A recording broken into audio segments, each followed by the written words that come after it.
In this video we are going to discuss the concept of velocity. हम देखेंगे कि velocity basically क्या है और इसका क्या concept है. velocity में हम displacement को discuss करेंगे object की, which is the shortest distance between two points, और definitely it is the shortest distance. इसकी एक particular direction भी है, so it is a vector quantity.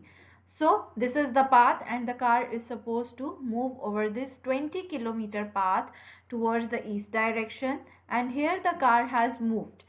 ठीक है, अब इस कार ने बिल्कुल स्ट्रेट एक पर्टिकुलर डायरेक्शन में डिस्टेंस कवर किया है. So this is the displacement, और हम इसकी डायरेक्शन को भी डिस्कस कर सकते हैं. So whenever we are discussing the direction of an object and as well as its magnitude, तो वो क्वांटिटी हमारे पास वेक्टर क्वांटिटी है. Rate of displacement of a body is called the velocity. This is the formula. और यहाँ पे हमारे पास velocity is equal to displacement divided by time है. यूनिट इसके मीटर पर सेकेंड है. How its unit is metre per second. Displacement has unit metre, time has the unit second, so the unit of velocity is metre per second. As you know, it is a vector quantity because displacement is involved, और displacement जो है हमारे पास वो vector quantity है. So velocity is also a vector quantity. अब यहाँ पे हम देखते हैं यूनिफॉर्म वेलोसिटी क्या है. ठीक है, यूनिफॉर्म वेलोसिटी में ये वंस अगेन एक पाथ है जिसपे कार अब मूव करेगी. सो a body has uniform velocity if it covers equal displacement in equal interval of time. अगर हम यहाँ पे 5 सेकेंड का एक टाइम स्पैन लें, ठीक है, और उसमें हम ऑब्जर्व करें कि in every 5 seconds how much distance has been covered by this car, so we will come to know that its velocity is uniform or not. Uniform में मतलब ये है हमारे पास कि एक smooth change आ रहा है, abrupt change नहीं आ रहा है, हर चीज इक्वली चेंज हो रही है, एक यूनिफॉर्म आपके पास बिहेवियर है. So let's suppose this is the car और इसने मूव करना है. Now speed and direction are not changing, so that definitely velocity will be uniform.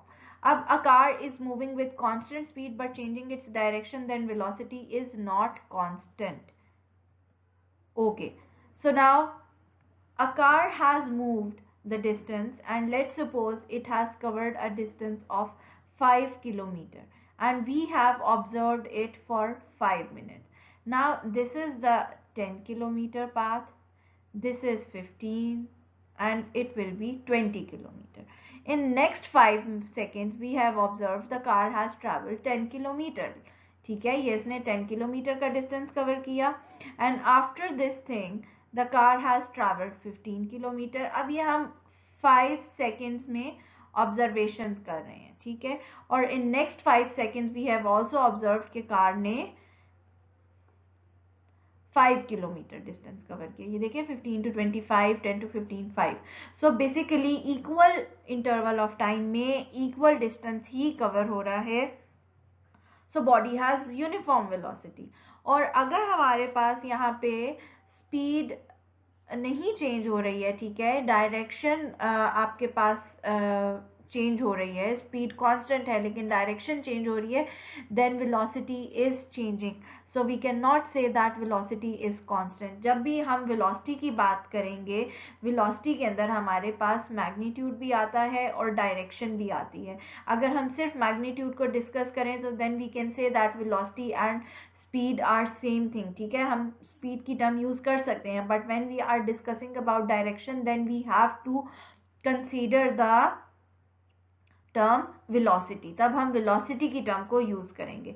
So in uniform velocity we have studied that body should cover equal distance in equal interval of time, and speed and direction shouldn't change, and when the speed and direction of a body is not changing then the velocity is constant.